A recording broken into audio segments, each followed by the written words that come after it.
Brian, welcome back. The Power Showcase is an annual event at Marlins Park that showcases the top power bats on the amateur level. That ball jump off. I mean, the skill set that these kids have, it is so much fun to watch these kids swing the bat. And the president and CEO of Power Showcase is our friend Brian Domenico, who joins us every year on the stove to talk about the event. Brian, good to see you. Thanks for coming on, as always. Talk about some of the names and what made your event this year such a success, as it always seems to be. Well, first of all, thanks for having me on again. And you know, it's a lot of fun to build that platform and have these guys come out. And a lot of these players you're going to see were guys that were returning from last year or even 2 years ago. And when you compete on a stage like this, at least like the first year, you know, a lot of things go through your system. You know what I mean? So you're trying to make adjustments, and sometimes these lights are awfully bright and they can kind of swallow a player up. But I think those are the best moments, you know, to kind of learn, reevaluate, and then come back the next year. Because again, a lot of these players, when we get a chance to see some of the video of these guys, I can kind of give the backstory to these guys, and I think you guys will be really impressed. Well, looking forward to it, no doubt. We'll get the video here in a second. Once they roll it, you just take over. But I tell you what age are we starting at now? I mean, these balls are flying out of here like they look like grown men. Hey, truly the most impressive player we had was a 6'5" power hitting lefty from Missouri named Caden Bogenpole, who was our featured world champion. I mean, he's 6'5", he's a 6'7" runner, throws 94, 95 from the outfield, and that projectable frame can easily hold another 15 to 20 pounds. And it reminds me a lot of Corey Seager. Back on April 29th on MLB, the MLB Network, you were talking about how like the vocabulary of bat speed has left everybody, and it's all about launch angle, distance. It's 503 feet. This kid hits the ball. Right, exit velocity. And you were talking about bat speed and Andrew McCutchen and Vladimir Guerrero and Ricky Weeks and all that stuff. So it kind of light bulb went off, and I said, you know what? There's another really good device out there that's blast motion that gets bat speed, rotational acceleration. So I reached out to them. And they brought in one of their engineers, a guy named Todd Friedman. So we added that aspect to the event. And here's some interesting stats. There's a guy named Clayton Campadilli that you're going to see here, where the top reading by a major leaguer was bat speed of 90 miles an hour. Campadilli was 88.1. Now, he hits this ball completely out of the stadium at 114 miles an hour. Yeah. I mean, an incredible talent, Wow. You've had a lot of notable big leaguers. We're taking a look at some of the breakdown here for Clayton's swing. You've had guys, Bryce Harper, Daniel Vogelbach, Tristan Casas, who is waiting to bloom as a Red Sox, and a bunch of kids that have played in this thing, competed and hit balls over 500 feet. And you had another couple of players join that club in this year's event.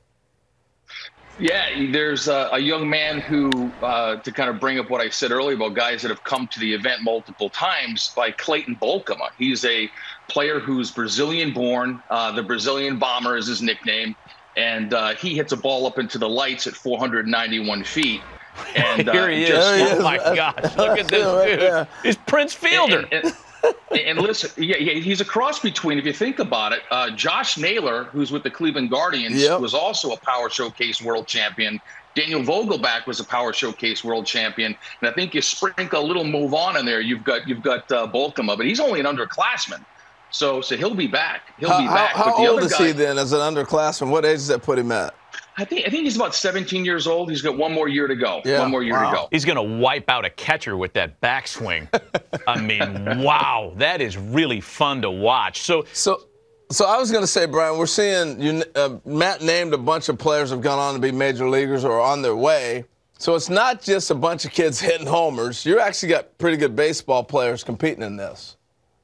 Yeah, I mean, the event has really evolved from like 2008, where I had one player, the top power hitter from each of the 50 United States. And then the next year was when Harper came and the Yankees got involved and hosted Scout Day. And then the players wanted to play games. So it really encompasses everything that you want as a player. I mean, players want to be in a major league stadium. They want major access. They want limited numbers. You go to some showcases and there's 350 players. You know, at my event, there's 40 per age group, and they got all the major league teams. They got the dinner, they have the derby, they play the game. And I think the ones that start to come in at a much earlier age, it really does help enhance their baseball DNA, their overall baseball DNA. Impressive. Brian Domenico of the Power Showcase spending some time with us this morning to talk about the most recent running of his terrific event.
Scout Day portion of the Power Showcase.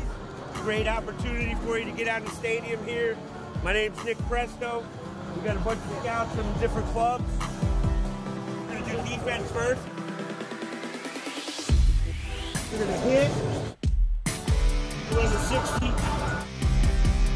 If you're a pitcher, you go to the bullpen. It'll be a good opportunity for you to get some experience doing it.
From Texas, a third baseman out of Central Heights, Luke Taylor.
Stepping in the underclass group representing Texas, here's Luke Taylor.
Taylor out of Texas finishes with 3 home runs. Longest travel 406 feet.